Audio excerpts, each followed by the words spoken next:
WEV'E Sports. Remember to like and subscribe. Here are your hosts.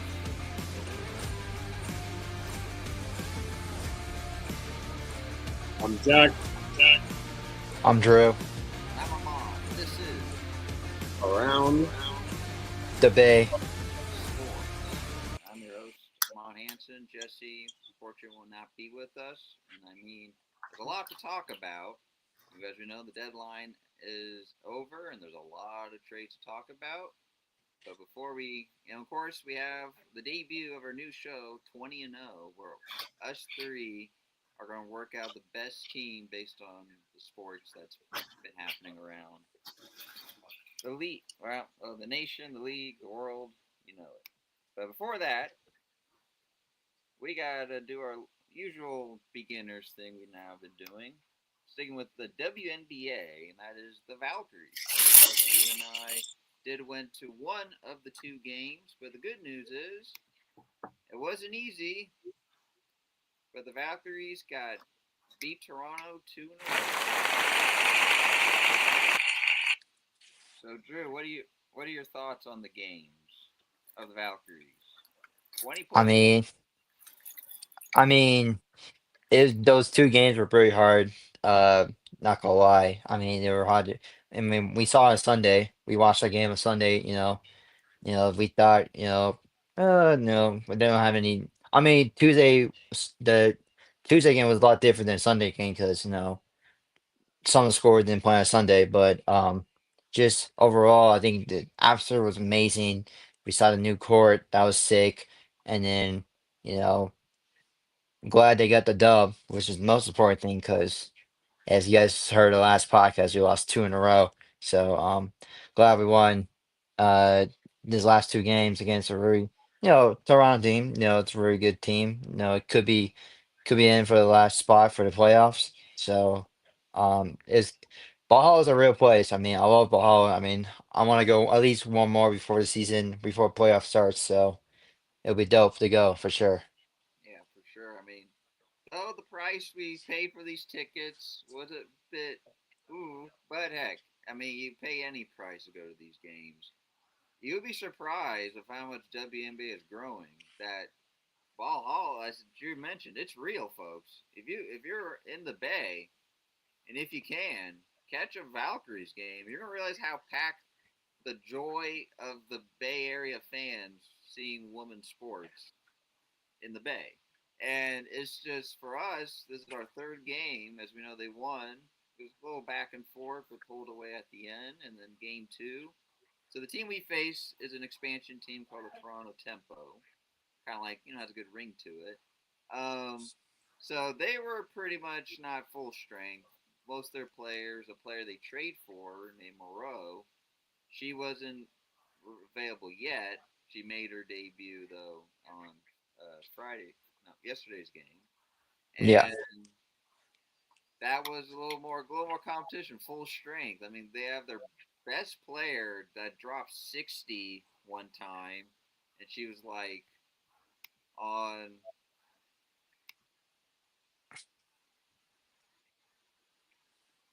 the Valkyries, the third-rated WME team now. Yes, actually, since you mentioned that, they did update their The standing standings. Not only that, the odds, and I believe we're like three or third. five.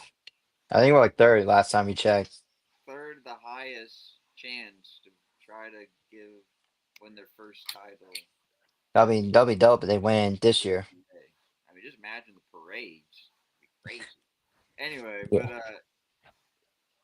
catch a Valkyries game you can. They play like even just women's basketball in general. If you're not from the Bay or Washington or in the mid Just anywhere in the United States. anywhere in the United States, make sure to catch if you have a WNBA team there.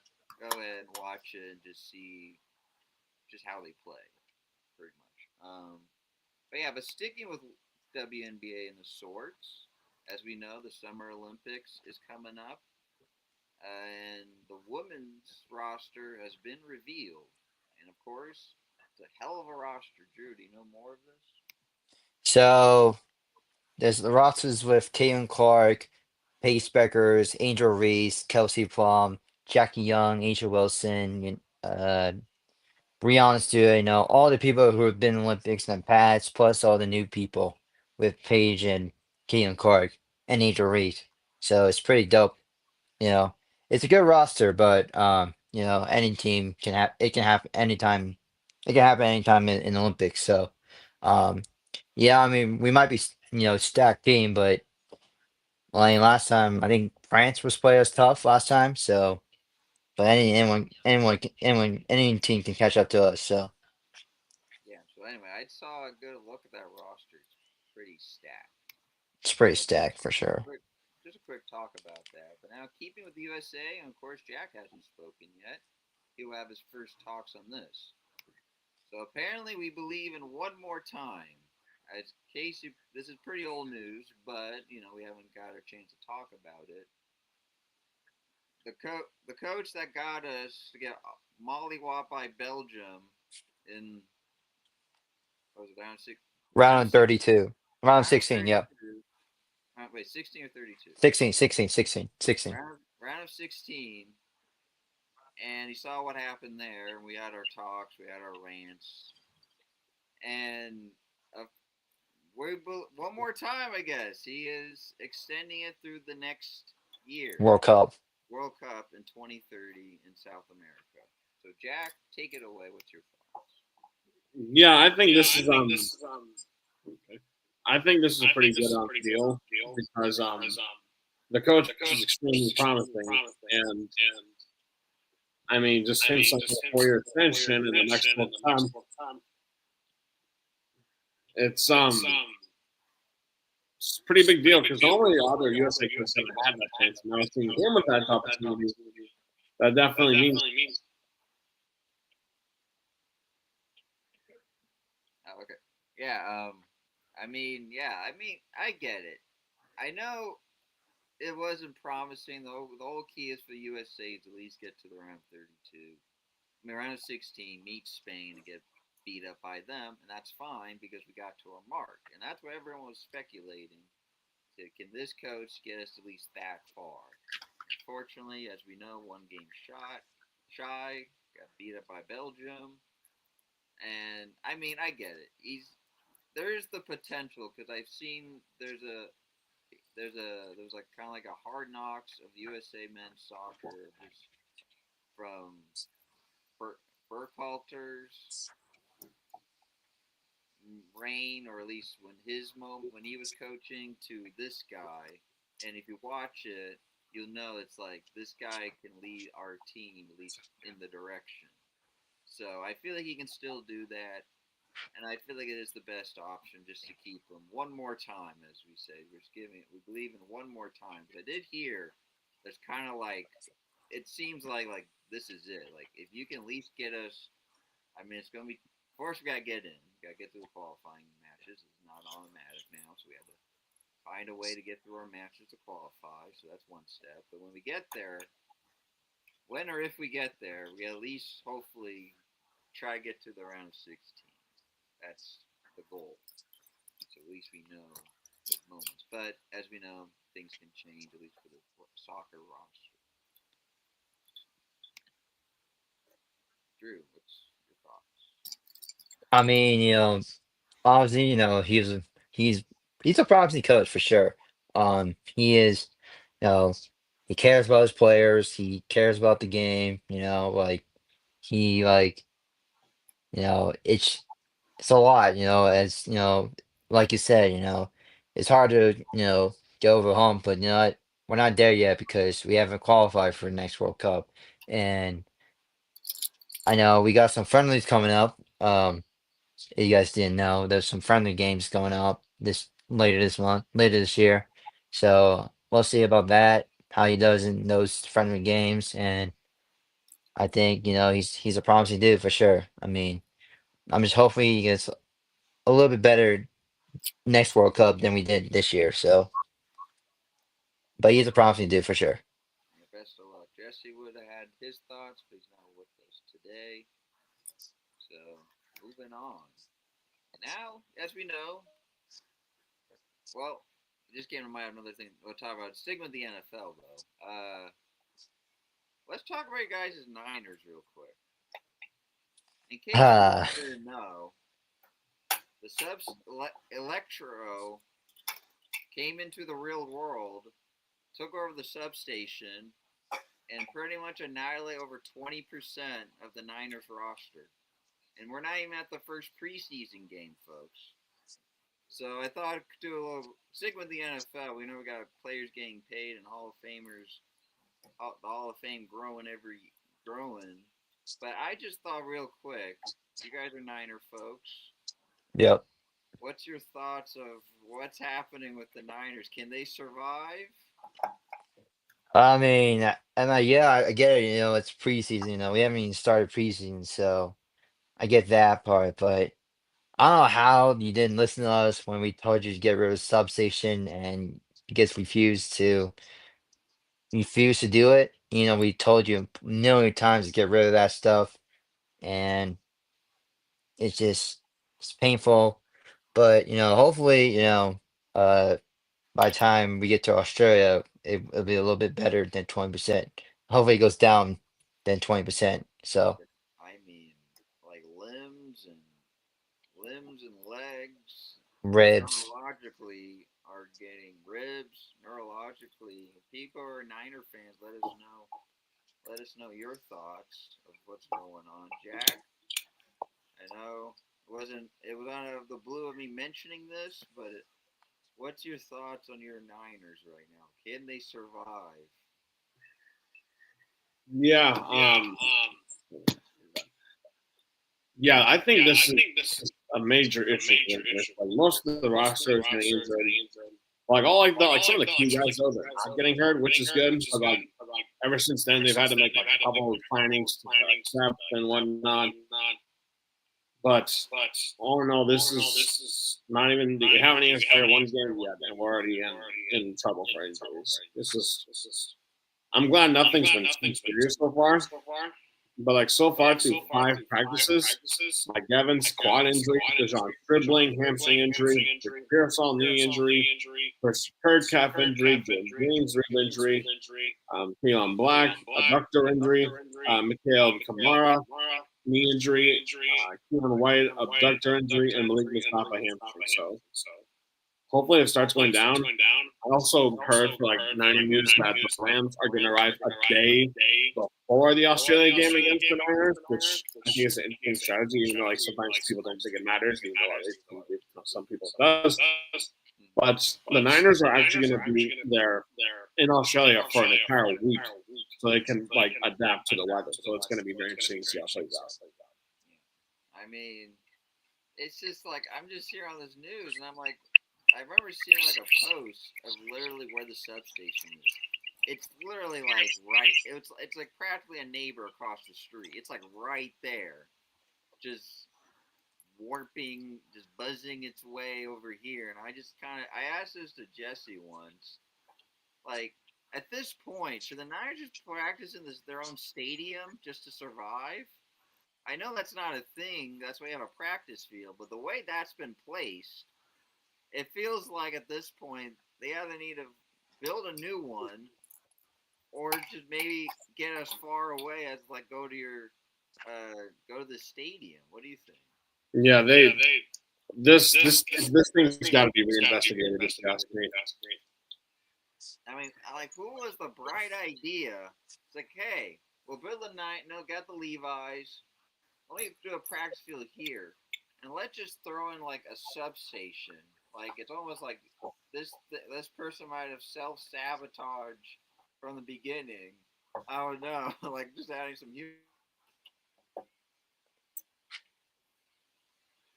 And I think they got to practice somewhere else. Station here.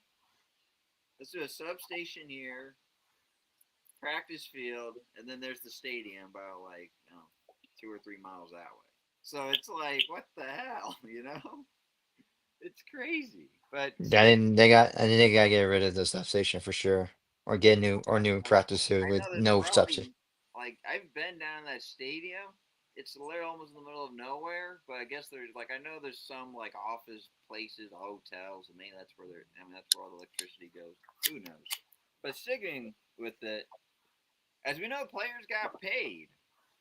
Bijan, he got paid, and I think he was the highest paid running back.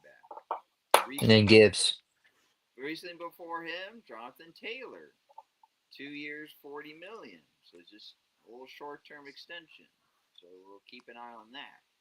Yeah, Bijan was number one. I want to say because I didn't see the alert, but I think Jameer Gibbs might be the highest paying one now. 75.5 something for 75 3 years. million for 3 years. Is that the What's the bonus? I don't know the actual bonus, but I just know he got paid that much. Sonic the Hedgehog of the NFL got $75.5 million. Oh, it's 75.75 million. 75 and a half. So what are your guys' thoughts? I mean, Bijan, It's 51.5 guaranteed, by the way. 51 and a half with Jameer, Yeah, guaranteed. guaranteed. So Yeah. 75 and a half with 51. What was Robinson? Robinson, Was it like, I know it was like 3 years. I think it was 3 years. I don't know how much he got paid, but I It think it was was like highest. he was eyes for sure. I So think I mean, running backs in the NFL, they take the most contact. And now, I mean, heck, these two, they deserve it. No doubt. Lions, they have to do it eventually, or we're on a trade alert, and then who knows who's going to pick up Gibbs. But what are your thoughts on just running backs getting paid like Zay Flowers getting 140 something million? Yeah, Yeah, can I just respond to the Zay Flowers thing? yeah, go for it. I like Zay Flowers. He's a good receiver, but holy crap! I'm not saying that's Tobias Harris level money, but that's kind of out there. Zay Flowers, he's a good receiver. Don't get me wrong, but he's not like a top 5 receiver in the NFL. He's not. He's barely a top 10, and he got paid 140 million dollars, which I thought during the time when I saw the news was practically insane. So that's me for like Zay Flowers. John Robinson, he deserves every bit of that money. He's really good. He puts up crazy fantasy football numbers, and like he's like the franchise player for the Falcons. Now he's gonna be suffering in Atlanta, but he's gonna be like happily getting paid, which is a good thing.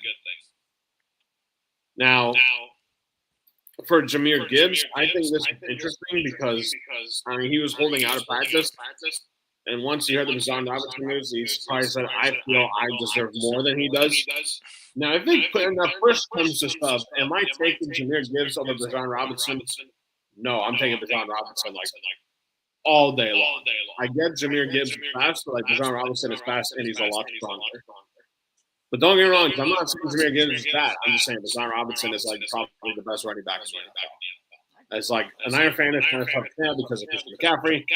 But you guys get my point. Yeah. But all those guys deserve the money. Zay Flowers, I highly trust.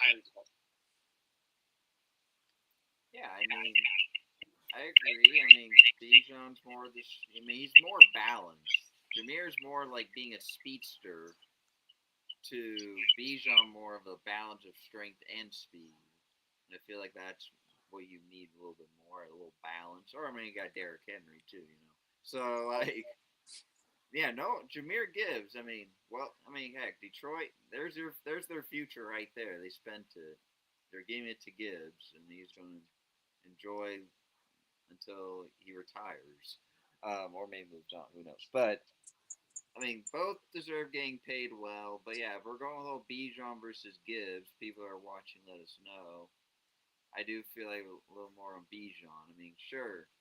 I mean, they're on both franchises that are struggling. With the Lions, there's some hope, but it's been a bit dim. And I mean, and then as you know, Bijan in Atlanta's trying to build some future, but we don't know where it's headed. I was kind of hoping he would request a trade. Yeah, I thought Gibbs might request a trade if Detroit wasn't going to pay him. Drew, what do you want, Bijan or Sonic? I want Bijan. I think he's more a a balanced wide receiver where he can run the ball, also catch the ball off of a pass. Like I saw him when he played against the Niners. He did both. I mean, that guy's insane. I mean, I get it, Jameer Gibbs, he's Sonic the Hedgehog type of fast, but I'll take Bijan because he's more balanced. I feel like Jameer is just more running, while Bijan's like more running and catching the ball. So with wide receiver skills. So Yeah, that too. So I mean, as you know, fancy wise, Bijan's available. Take them. You know, if you got them, take 'em. But yeah, but let's sticking with it. As you know, the Hall of Fame game. We got some NFL action. Hey, we've been waiting. I mean, the semi preseason, we could say. it's Uh, technically preseason, but you know, but as we know, Carson Beck, he was the starting for the Cardinals, getting first reps. Um, I mean, not sure what the score was, but there was a cool highlight. I mean, they were down 7-0 or The 7 score is 7. 27-23. 27 Yeah, the score is 23. 27-23. There's about 6:53 remaining in the fourth quarter. Um, let's see. Mainly goals from Cardinals. They have two touchdowns. Corey Kinner, 1 yard rush. Carson Beck threw a touchdown, which was pretty cool. And I mean, most of the points have been field goals from both sides of the ball. And the Panthers, they just made a field goal also. And so far in the stats of the game, Carson Beck, Carson Beck has got 15 to 19 passing and 188 yards in a touchdown. Hang on. Looks like audio issue. it's Check. probably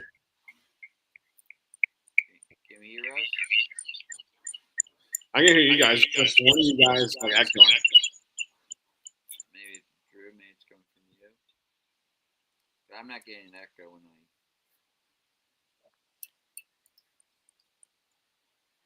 all right. We're good. All right. Technical difficulties. Thank you for the comment about our technical difficulties there with the audio. Yeah, But, thanks, Juan. Continuing on. Yeah, but as we know, so pretty high scoring game. Beck, as we know, third round rookie. We'll see if he gets the starting role. We'll see as it continues. But as you know, this is the Hall of Fame game, and the Hall of Fame adds more to the wall, you could say. We have 5 Hall of Famers been added: Larry Fitzgerald, Weekly, Vinatieri, Drew Brees, and to keep it with the Niners, hopefully I hope I got the name right. Roger Craig. Am I right? Yep. So Roger Yep. Craig, Drew Brees, Vinatieri, Weekly, and Larry Fitzgerald. So what are your guys' any like thoughts, comments of, of, of the 5? I mean, they all deserve it for sure. I mean, Drew Brees, heck of career for him. I already knew Drew Brees, and then Larry Fitzgerald, he also had a heck of career. Only started and finished with that one team. And then Luke Kuechly, he was, part of that dominant team in 2015 that went to the Super Bowl. So that was pretty dope. And then Vinatieri, a really good kicker, probably one of the best kicker of all time. And then Roger Craig, man, he is just a. I mean, I didn't watch him a lot because obviously, that was different times, but I mean, he helped us win championship during the Joe Montana area, so that was dope. I mean, but I don't know, I mean, I mean, they all deserve a share. I mean, but I'm happy for him, happy for all the Hall of Famers, and it's it's really dope to see a bunch of good players get elected to Hall of Fame, which is kind of rare to see. So that's my thoughts. Yeah. So pretty interesting Hall of Fame class. I mean, Larry Fitzgerald is one of the best receivers to ever play the game. And he also ranks second all time in career receptions and receiving yards. So that's a pretty high achieving stat. And Drew Brees won a Super Bowl, played all 20, played 20 seasons in the NFL. He started off with the Chargers. Folks didn't know that. And then he went to the Saints, where he became Drew Brees. And in the Chargers, he won 4 rings. And he's also the NFL's all-time scoring leader also. And Roger Craig, who was Niners superstar, let's see, he is the first NFL player in history to record 1,000 rushing yards and 1,000 receiving yards in a single season. And Luke Kuechly kind of had a little short career, didn't play too many years in the NFL. I think he only played like 7 years in the NFL or something like that. He had a short career, but I mean, he had a great one. And he's here at NFL All Pros honors, and he won Defensive Player of the Year. And I'm sorry, he played 8 seasons. So all well-deserving Hall of Famers. Yeah, I mean, all well-deserved. We keep sharing that. I mean, I remember Kuechly, just going fantasy football real quick on it. It's just like, I think he had to retire like mid-season. I had the Panthers defense in that time. This was like 2015, I want to say. I thought. Sorry, I guess actually I'm hearing a little echo. I'm still hearing it. Sorry, gotta pause with my thought. I'm just hearing this echo when I was speaking. I was saying, yeah, Kuechly. I mean, that dude. I mean, just a player and just a hell of a linebacker through the years. I mean, I want to say it was drafted by the Panthers and pretty much sticked with them. I mean, I don't think he ever got traded. I mean, him and Cam Newton with young McCaffrey had a chance Super Bowl 50 with the Broncos, give the Panthers a Super Bowl. I mean, the closest chance there. But I mean, hell of a player. Vinatieri, probably one of the best lefty kickers. I got Janikowski too, but Vinatieri was something. Congrats to him. Drew Brees, I mean, another hell of a quarterback. We've seen him from, we've seen him through, a lot. And like as we heard, 20 years.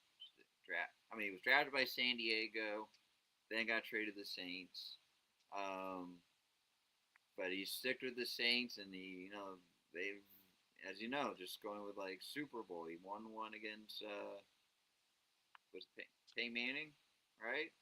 Yeah, it It, it was it's against Fayman. with Sean Payne as the coach, came to New Orleans, and that was after I think it was after a drastic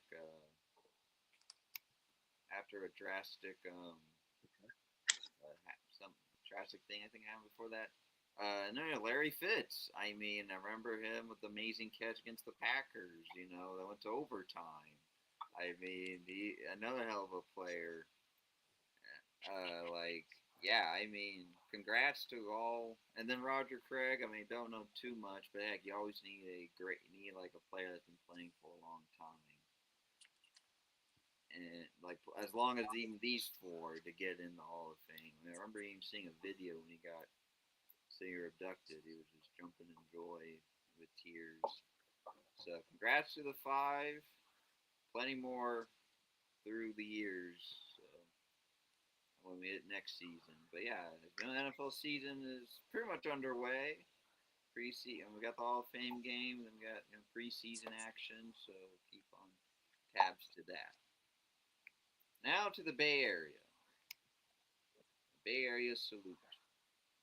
In case you guys didn't know, recent news and semi-old, but you know these two great announcers of sports.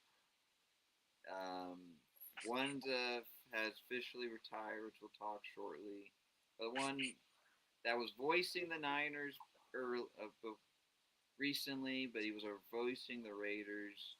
Jesse, wish he was here to talk about this, but Greg Papa, as we know, he was diagnosed with cancer, right? Yes, he was. So, I just for this, I guess for it, I don't know, maybe just for the safety, hopefully he can battle through this. They're gonna, I believe, did they release him? Yeah, he got him laid off. Yeah, they got laid off just for his own, at least safety, Safety, yeah. for his own safety.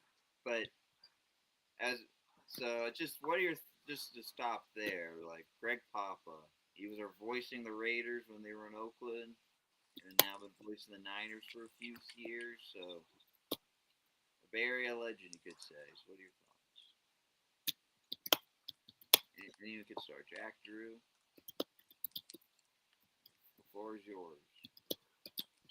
Um, I think that he was such a great announcer, like way your eyes, and like he just.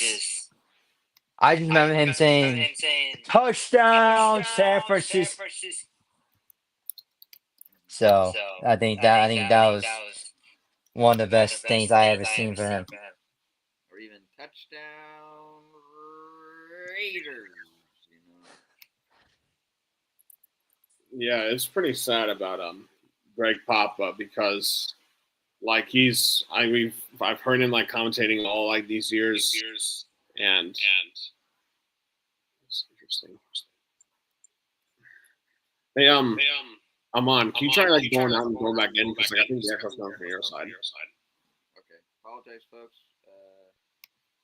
Let me just set something up real quick.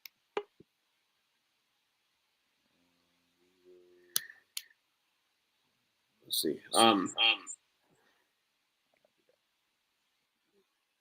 Okay, so as I was saying, so it's pretty sad to see Greg Papa go because I remember just listening to him all these years, and he even like was with the Warriors also one point, and with the A's and everything else.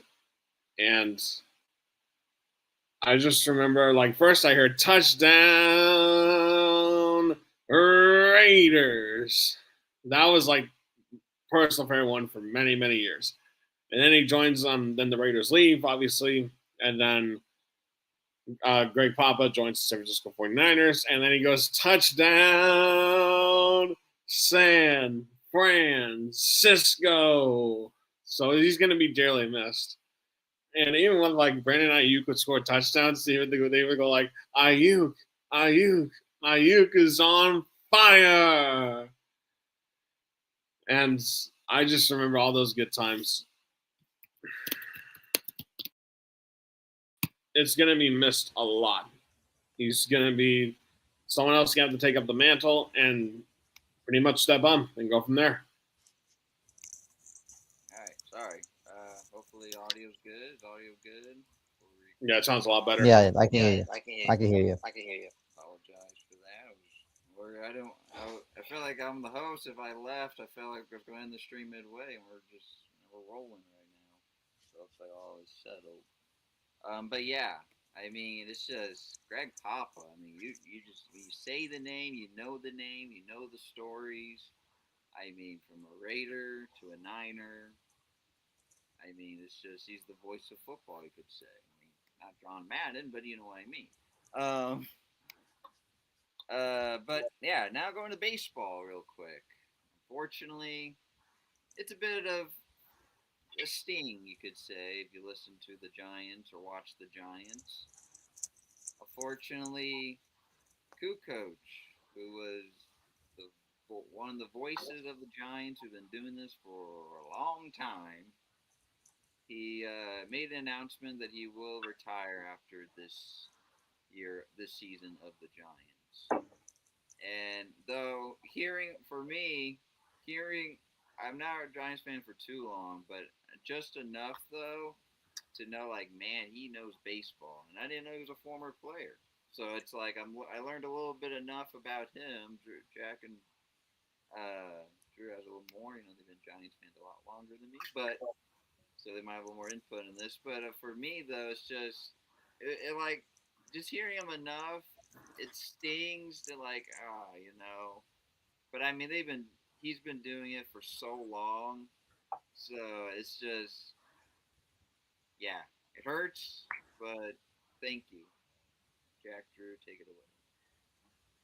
Yeah, after he's been commentating for so long, and now after let's see, how many years has he been commentating with the Giants? Because I think he also played for the Giants specifically too. I'm not sure if he ever won. I don't think he won a championship with the Giants, but I just remember hearing him ever since I first became uh, a Giants fan. Like since I first pretty much got into baseball, and he's been commentating for the Giants for the past 36 seasons. So he's been doing this since 1990 when he went full time, like right after his career. So you could say he will definitely be remembered for many, many years, and he's going to also be missed, just like Greg Papa. So he went from Bay Area commentating, now retirements, and Greg Papa, he was like let go. But I think KNBR, they should have put it in a different way instead of just saying let him go, because he's done so much for the Bay Area. He did and yeah, but Mike Kukoc is going to be missed, man. I just remember hearing him from the beginning. Drew, take it away.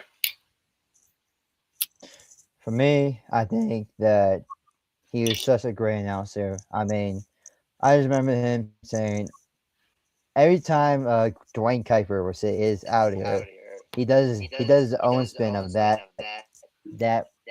line, and like it's just insane that like. I mean, it sucks to know that he's going to retire. He's going to retire after this year. So, but heck of a career by him. So here's some facts, some news to share about Greg Papa. He was actually laid off returning from the hospital. So whatever we just said, apologize. We went on assumptions there, but wow. No, I mean I knew he was let go by KNBR. But it's just not cool that they did that after just all he's done, and they're just saying, "Screw you, you're done." Yeah, that, as you said, as Juan says, no class at all. We like listening to the radio, but maybe the crowd here.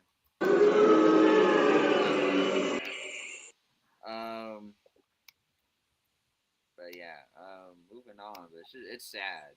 I mean, you hear it long enough, and you don't want them to go. Sometimes, reason there's an understanding. But sticking with baseball in a sort, as the deadline is finished up, we'll talk about all the trades the Giants made as well. But Jesse had a topic to share, and pretty much who's breathing into the mic? Okay, sorry, I don't know if it was like you or Drew, but I just heard like a bunch of like heavy breathing, like you were Kendrick Perkins or something in one episode. But as they say, there could only be one in this sense. So Jesse he thinks there should just be one MVP, not this whole AL, NL MVP, because as we know, this DH Ohtani stuff, So pretty much he feels like there should only be one MVP, one true MVP. If that was the case, Ohtani would win it every single year. Oh, no, but he felt like, because how the MLB does it. But let's just say, like, what are your thoughts? Should we all vote just for one? Yes, you mentioned just Ohtani, and everyone could do that. We never know. I completely disagree with this. If this was the case, it would just be called the Ohtani Award, and it would just be given automatically to him. Because there's no one else no one can do what Ohtani does. Like, no one can pitch and hit like he does. And Ohtani, he's like a starter, and he throws gas. So it's just saying that basically. Jesse, I get you're a Glazer for Ohtani, but just saying like for that specifically, it's just going to be a one-man award. There's going to be like guys like Judge, Bryce Harper, Cal Raleigh, all these other guys. They would never see the light of day. They'd be finalists for MVP, but they wouldn't get it because Ohtani is the only guy that's going to get MVP every single year. So I completely disagree with that. Might not have been I'm using Otani because he's mentioned about DHs, but pretty much saying I have it right here.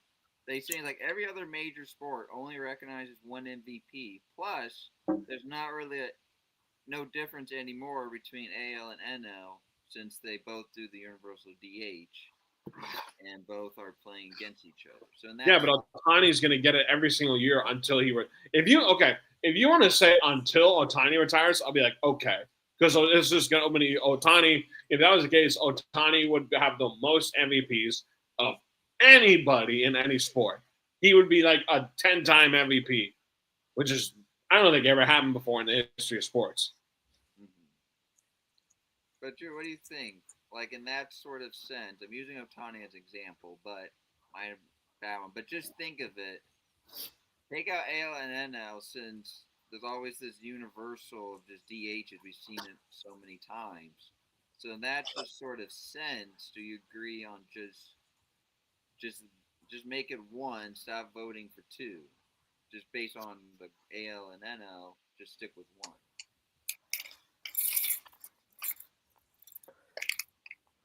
I think that it's hard to choose, do both, because I get the idea why you do one because every other league does it. But like, if Otani's gonna get it all the time, it's gonna hurt other people. So it's just I get his idea, but it's like same thing with a salary cap. Like, should we do salary cap or not? Like, what is it? I mean, for my response is it's a good topic, as you mentioned even in our chat here. Like it's a good topic to think about and discuss, but I I just feel like since baseball's been I don't know how long they've been sticking with this ALNL stuff, this whole like two MVP thing, but it feels like it's fair just to stick with that instead of like I get the idea because NFL does it, NBA has done it. Okay. Uh,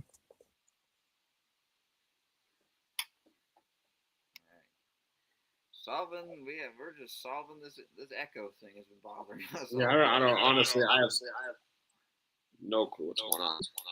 But we'll try to keep it going here. But anyway, as I was saying, I feel like just keep it ALN now. I like the thought for sure. I mean, it does get you thinking of pretty much MLB because all this DH, just as you mentioned, universal DH stuff. I don't know. I feel like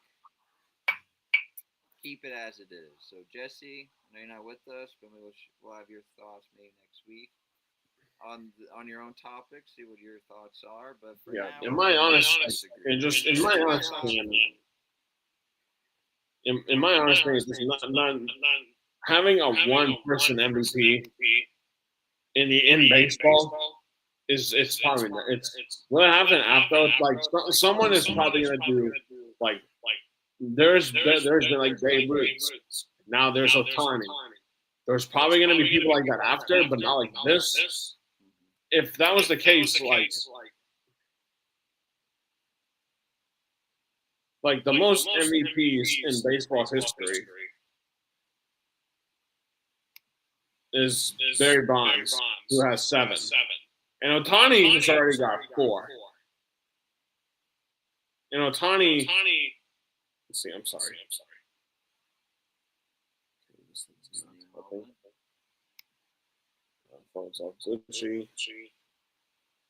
Let's see. And Otani's like 32 years old. Yeah. Okay, I mean, look, if it's gonna be like this all episode, then we don't know what else to do. It'd be coming from on my end or Amon's end or Drew's end, but I mean, we don't know what's going on. So it's just, I don't know if it's gonna be like this the entire episode or the next episode. But we just, I don't know. Next time when we do like a pretty check, we just gotta check things out. But we thought we were good.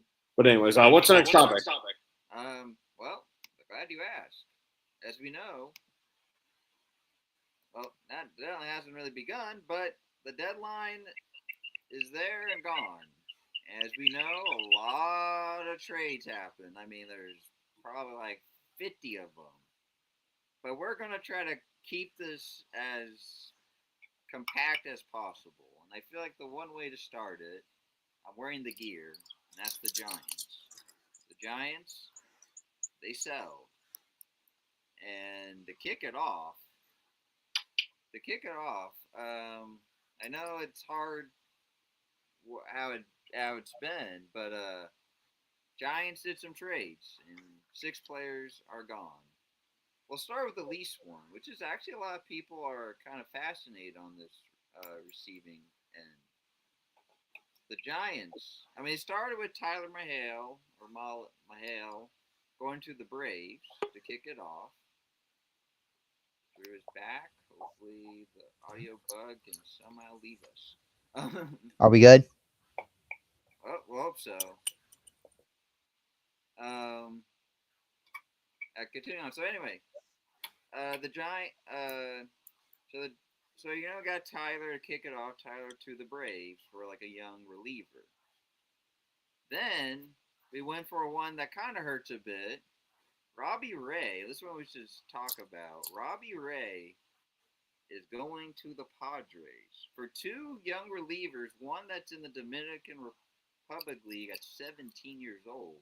So can't wait to see him. And then another young reliever that's just in our farm system right now. He gets traded. But what are your just thoughts? Because Robbie Ray, he's been in the league for quite some time, I assume. What are your thoughts on just Robbie Ray to the Padres?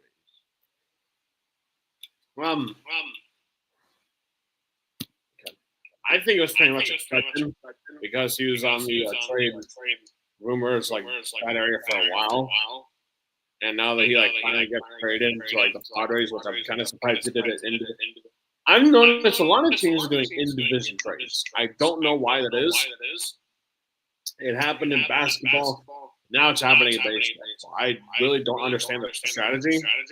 And you also don't do deals with the Tigers. I mean, with the Dodgers. Tigers, that's your fault. And I got a little thing to say about that. I got these guys blocked. But all in all, it was expected. He played pretty well in the Giants, and he probably won't be too missed much because he didn't play I think he only played for 2 seasons on the Giants. So this isn't the first time the Giants have just given up a pitcher for kids. So nothing really new. As we know, the Giants were selling, unfortunately. But another one, I think this one's a little interesting.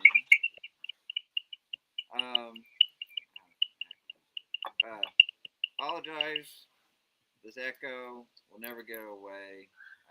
We're trying our best here. But Eric Miller time, you could say, of San Francisco, going to the Red Sox, but for a player that I hear has a lot of potential, infielder Marcelo Meyer from the Sox.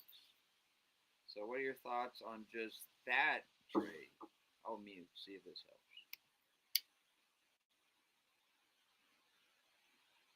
Let's see, Drew, or one of you guys can go.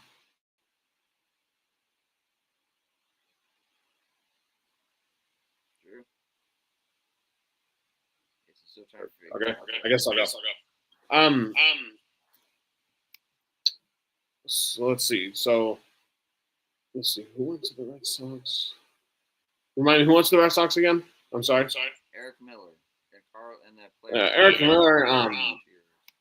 The thing is, the Red Sox, they've always had a struggling. I mean, not the Red Sox. The Giants.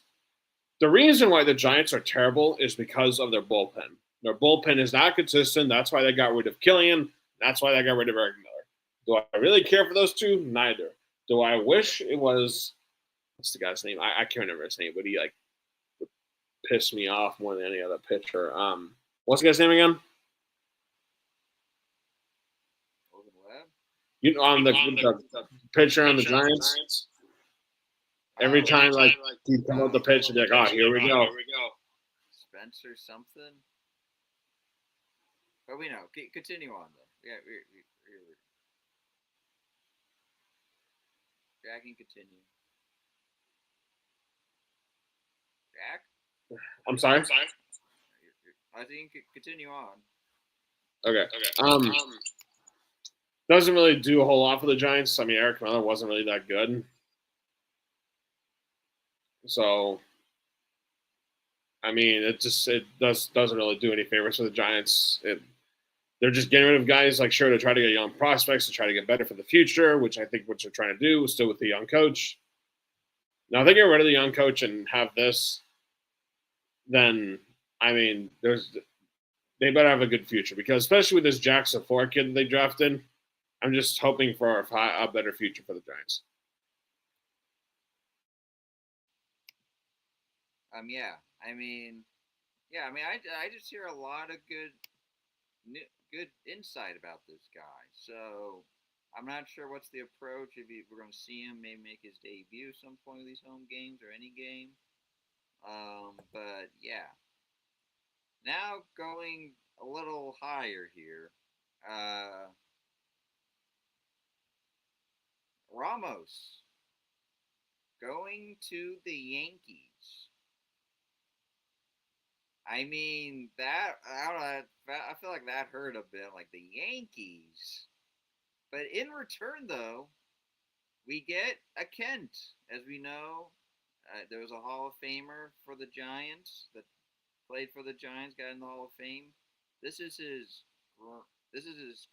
son or his grandson that was in the farm system of New York, and he's going to the farm system of SF. So, what are your thoughts? Hopefully, Drew, hopefully your audio's fixed.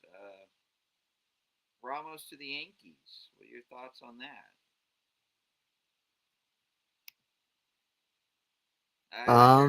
I think that it's.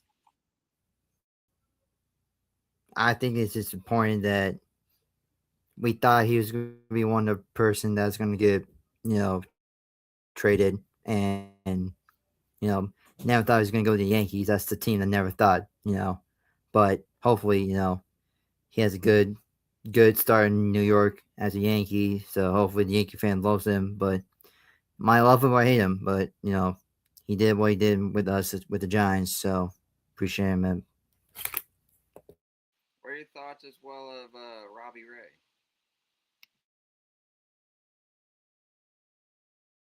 I didn't expect him to go to the Padres. To be honest, I think usually think the Padres were like contending with the Dodgers for NL West division titles. But never thought it would be division trade. But I thought he's gonna go go into Phillies or Braves or any other national team, or even the Rays, Tampa Bay Rays. So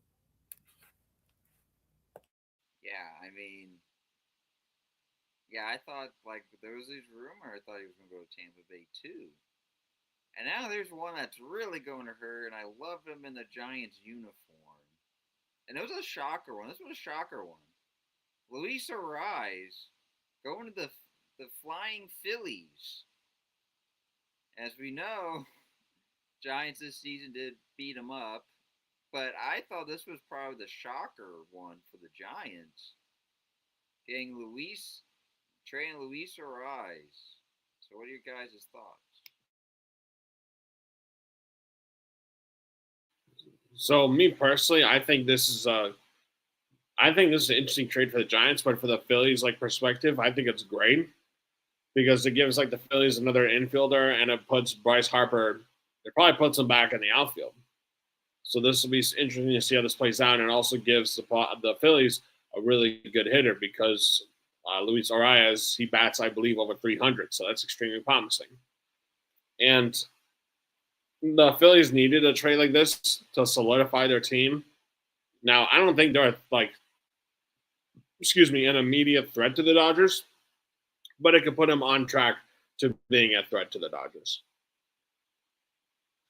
Yeah, I mean, I would say the same. It was definitely I was like, I woke up this morning. I thought he was gonna go to the Rays. That felt like the most probable spot, and I'm like, the Phillies. I'm like, that's Jack mentioned. That's a surprising but big move for their postseason stakes. Drew, what's yours?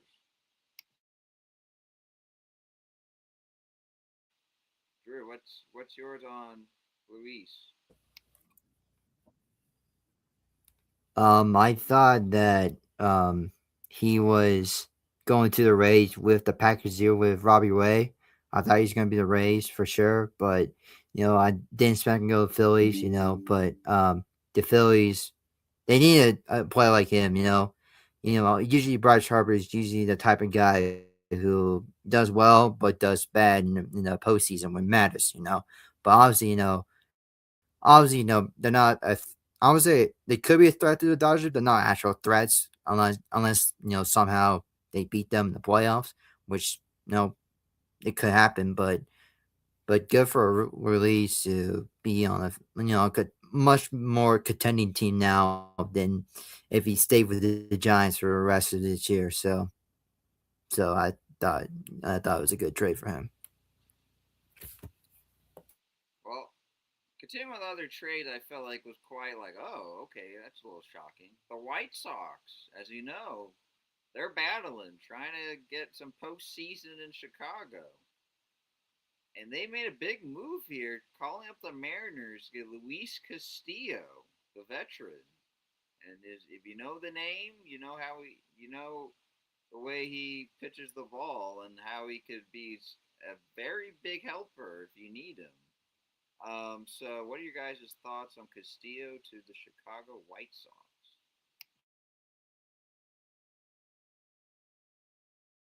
Well, Luis Castillo, he's been in the league for a while, but does it like really help their team?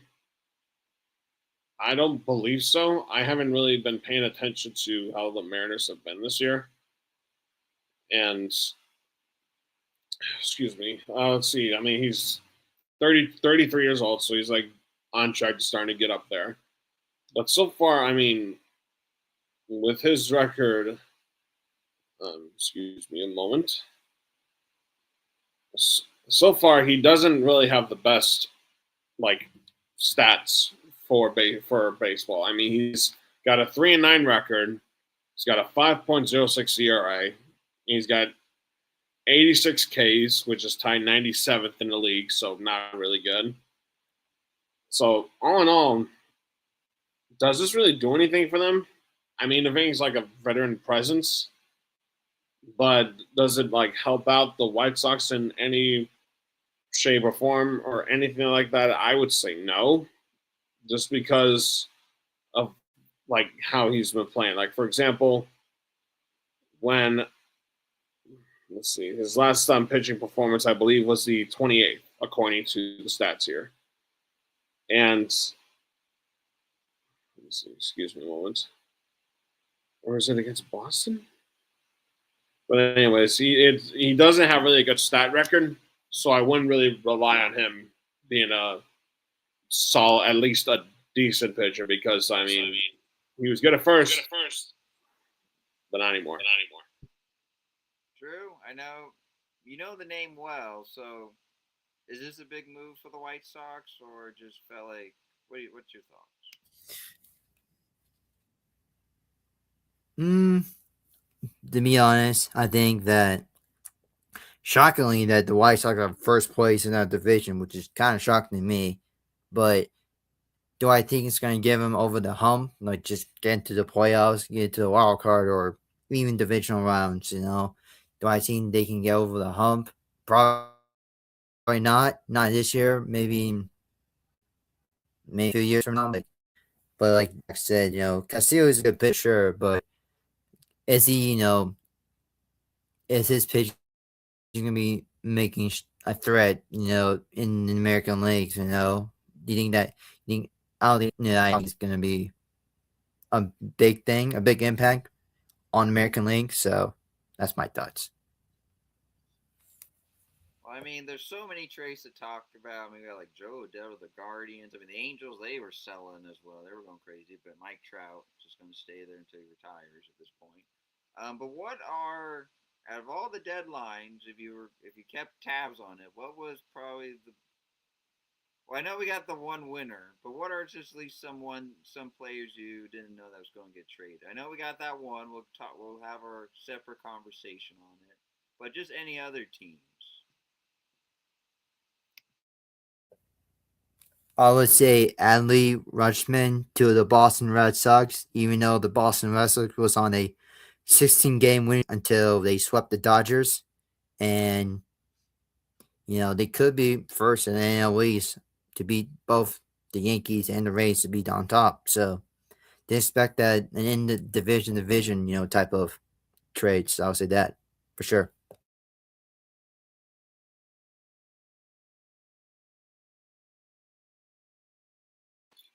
I mean, for me, it's only the one, but you already know the answer to that. Though, again, in division trades to me don't make any sense. Like you're trying to compete against that team, and you're just all of a sudden just giving them the guy that could beat you very easily. Like I heard the Yankees tried to get Adley Rutschman, but they didn't have a good enough offer, so the Red Sox took him instead. And again, I don't like individual. You heard from him. But Jack, since you brought it up, let's talk about it. The biggest trade of all. Tyreek Screwball ending his great career with the Tigers has been traded, and of course people be like, "Oh, of course it's them."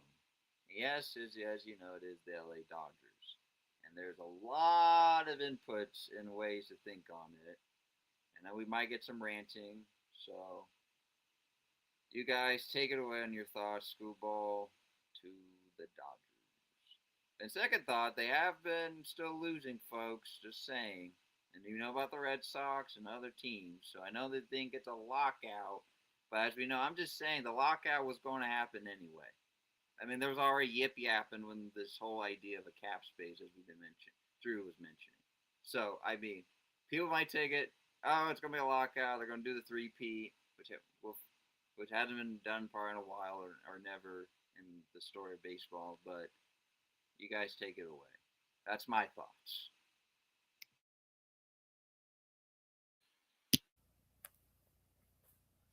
For me, you're back-to-back Cy Young winner with the Tigers, and any team that you could been traded to, that was not the team I wanted you to be on. And like Amon just mentioned, there's going to be probably a back-to-back-to-back champs and probably a great chance of a lockout.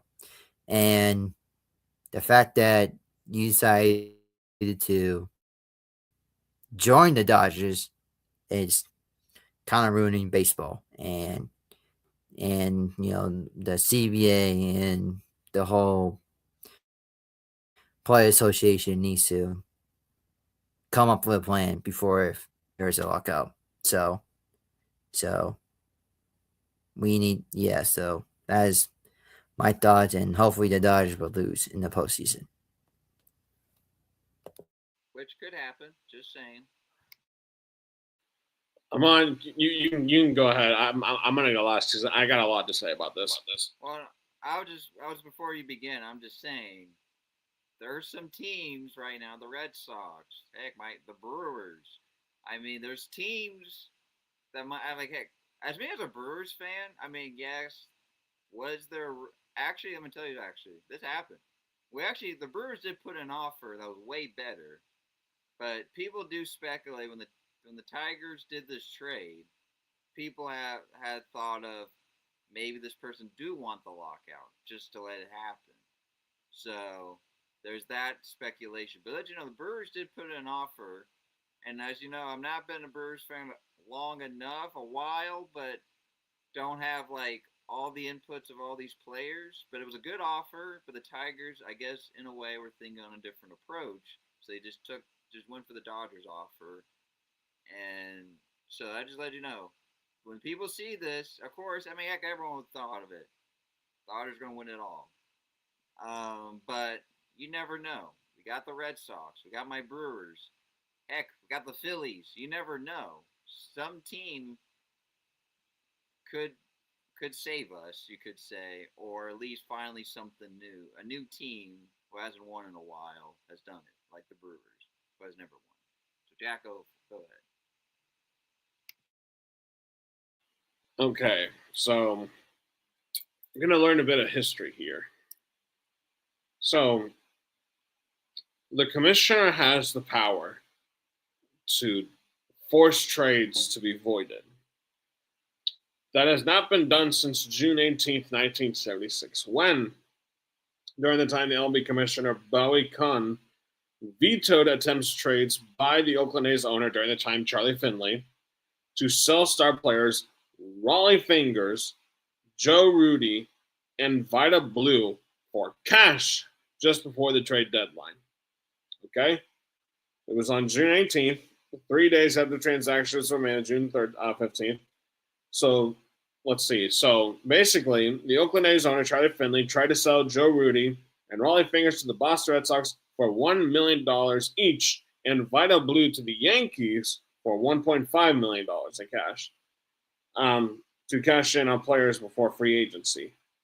And the main reason behind this was because Commissioner Bowie Kuhn voided the deals using his best interests of baseball authority, arguing that cash only sells enough to do dismantling of a dynasty and threatened the sport's competitive integrity. This league does not have a competitive integrity. This MLB league is dead. It is more dead than any person you can think of, good or bad. It is more dead than any like good teams that are good or bad. It is more dead than anything else in this entire world. I don't respect baseball anymore. I've lost the respect. The commissioner could have voided this trade for the interests of baseball, like the commissioner in the past did. This commissioner does not give a shit about baseball. He didn't do a damn thing about the Astros. He's not doing a damn thing to save the sport. He's just letting it happen, just sitting back, relaxing, drinking the freaking mojito or pina colada or whatever the hell he wants to drink or whatever, and not do a damn thing. This guy, Rob Manfred, I believe his name is, doesn't care about baseball. Like, I get all these other teams could have done trades and everything, and I wish Terry Scuball went to the Yankees to, help them compete and all that stuff, and that would have probably been the better destination for him. But you let the Dodgers just get away with straight up murder. Oh wait, no, keep stand me. I'm not done. You basically just want to sit back and watch the world be destroyed by this, because baseball's never going to be fun again. Like, I don't care if the Dodgers lose 5 games or 10 games or 20 games in a row. It is inevitable that they're going to win the championship, and they're probably going to do it for the next 50 years. And Tarek Skubal, at the end of the season, don't you dare sign a contract with the Dodgers. Just don't do it. I don't care if they offered you $1 billion. I don't care if they offer you $1 trillion. Don't do it. Go to another team. Come back home to the Giants if you want to. You grew up as an A's fan. But I mean, being a Bay, you could be on the Giants and help us win, and be like the ace pitcher. And probably Logan Will will probably be gone or something. But that's besides the point. But I think baseball is dead. I don't respect Mom Redford. I think he is a joke of a commissioner. And I think the job that I have does more work than the commissioner's job for the MLB. All right. Well, I did hear that Screwball did want to go to LA. I think he actually preferred that. He didn't even want to leave. So anyway, but yeah, I mean, it's crazy. But I think it would be Imagine, because the Brewers are going to LA soon for the season one last time, and hopefully a clash. But I would love to see Schoolball versus Mizorowski. That would be something to watch. Heck, a playoff game just to make it interesting. Hopefully, maybe see it when they meet Brewers go to LA. So I just thought that's crazy. If people are tuning in case you didn't read that, we're muting ourselves because there's been this echo that's been going for the past like 45 minutes. Been trying to solve it, and right now this might be our best method. So the people that just tuned in, just let you know. But as we slowly come to an end in our episode tonight, we have a new game to play, and that is called 20 and 0. Jack, take it away. Explain this game to people that don't know. Okay, so basically, there's this thing called 20-0 challenge. It's you basically go on Google, you type in 20-0, you go to this website, and you try to create an undefeated team, whether it's in baseball, basketball, football, soccer, hockey, even golf. Just any sport you can possibly imagine, you can go undefeated for that. And honestly, I'm going to give you guys the option of what we are going to do for this one because I'm going to try to share my screen if I have the ability to do so. Let me see.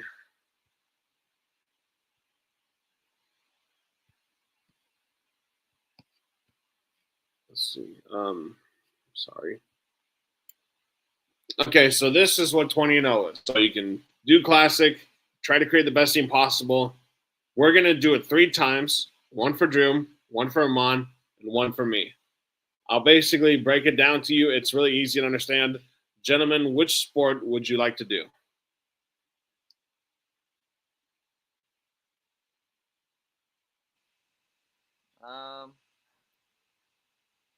Since I played this, Sorry, football. yeah, I was saying since I play this, let's do football. Cause I feel like that I have the most enjoyment of that. Plus, I don't Okay. All right, who would like to go first? I guess since I'm on. All right. So it'll be Amon, Drew, and then me. And you basically tell me if you want to respin or whatever. All right. Okay. Here we go. So you want to do like both sides, like offense and defense, or only offense? Well, you're the host. What do you prefer? Okay. Let's in order to make this a bit quicker, we'll go with offense only. All right. So I'll make the stack. So basically, you choose all teams and any player that has ever existed. All right, here we go. So Amon in the first spin. Let's see, Amon, you get the Giants from 2021 to 2025. You can choose any position: quarterback, running back, receiver, tight end, and 2 flexes. I mean, not the best of start. And also you get one reroll. One reroll. Well, I'm gonna keep this. Let's just start with neighbors. Malik Neighbors. Okay, do you want him as your receiver or one of your flexes? Put a receiver. Okay. All right, I'm on. Now you got the Colts from 2021 to 2025. Me, Drew? Oh, no, like I'm on. You're going to do one draft. We'll do a draft, and then I'll do it. Oh, I see. Okay, then we can just go again. Okay. Yeah. Well, I think there's only one. Well, there's only one. I think it's only one player. Yeah, there's only one. We just got a contract. Jonathan Taylor. All right, Jonathan Taylor. Running back or flex? I'm going to do a flex. Okay. All right. Let's see, the Dallas Cowboys from 2016 to 2020.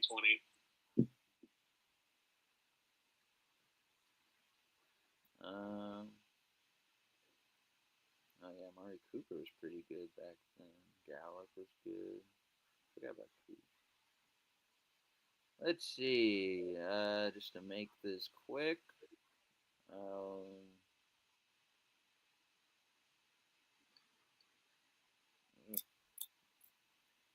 I see Dak there, but I'll just do Zeke as my flex.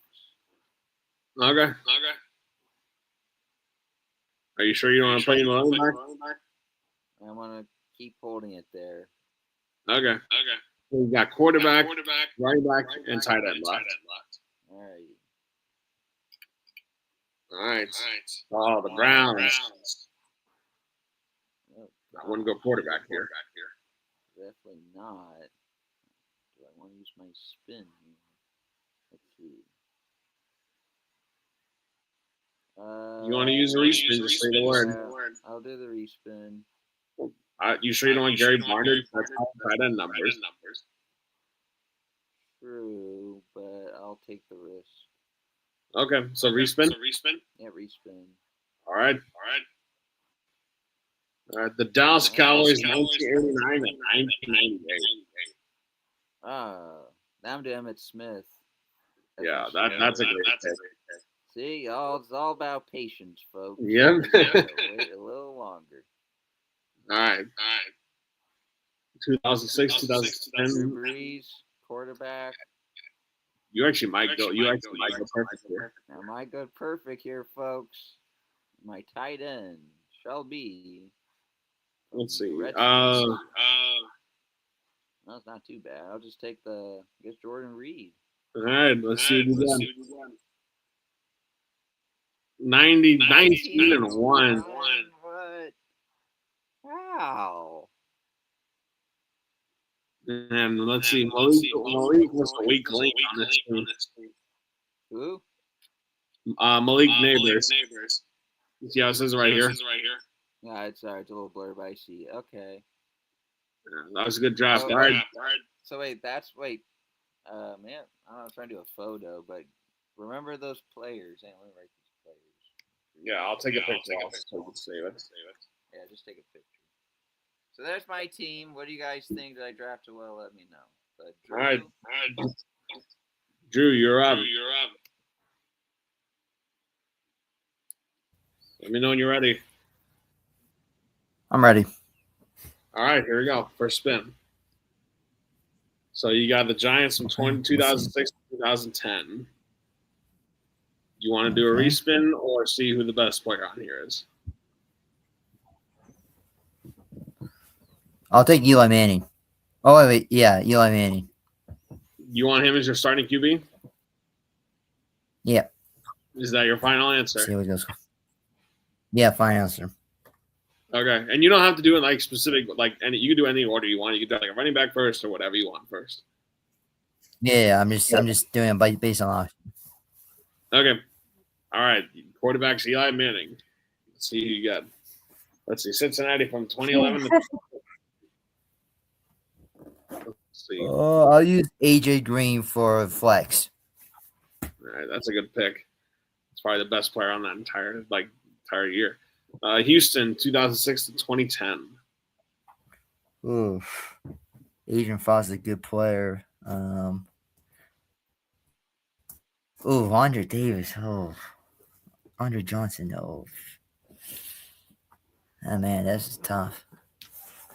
Yeah, it's Andre Johnson and Arian Fox are both really good. Oh, man. Let's do Adrian Foster for a running back. All right, Arian Foster, running back. Okay, so you have a receiver, a tight end, and a flex available. Flex, okay. Okay. Let's see. So you got Dallas Cowboys 2021, 2025. Okay.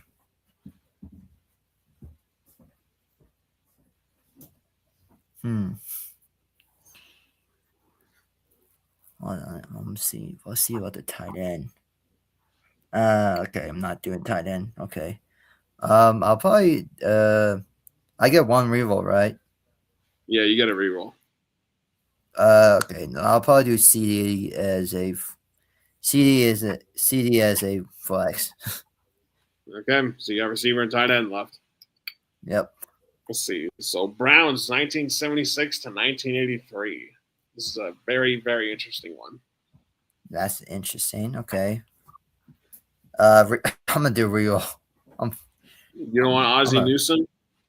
Actually, yeah, I'll say Ozzie. Final answer? Yeah, final answer. Okay, that is actually one of the best tight ends you could get in this, so that's good. All right, final spin. Let's see. Seattle 2006 2010. Let's see. You can either do a reroll or you can draft a player on this team. Let's do the reroll. Frick it. All right. Let's see you again.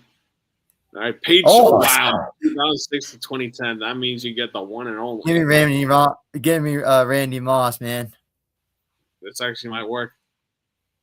18 and 2. Damn. Let's see. Eli All right, Manning. boys. All right, boys. I'm gonna get out of here. Okay. See ya, boys. All right, See ya, boys. All right. Have a good night. All right. So now it's just me. Let's see. So Baltimore 2011 to 2015. Not too many good players on this roster. I'm gonna do it early. Well, actually, Ray Rice. I'm gonna do a reroll. All right, reroll. Now 2011 to 2015. I'm gonna go with Russell Wilson as my quarterback. No breaking news. All right, Detroit 2011-2015. I'm going to take Megatron as my receiver. Okay. All right, Miami 19. Oh, I could have taken Dan Marino. See? Oh, man. I'll take Mark Clayton as my receiver, as a flex. Let's see. Carolina 2011-2015. Let's see. Not the most. Oh, I'll take Greg Olsen. That's my tight end. All right. Rams 1999-2005. I'm going to go with Isaac. Oh, hold on. I'm going to take Torrey Holt. That's my final flex. All right, my running back. Freeman? Ooh. Freeman. That's good. Running back, I'm going to go with Devontae Freeman.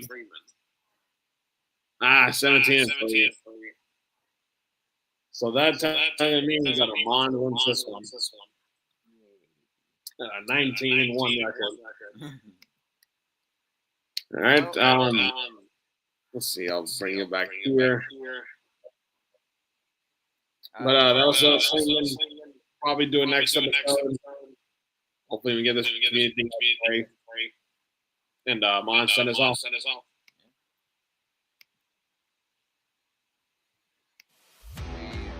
Thank you for tuning in. Thanks for sticking around. Enjoy the game. Enjoy the show. Sorry with the audio issue. Hopefully this can be fixed next week. Give it a stick around.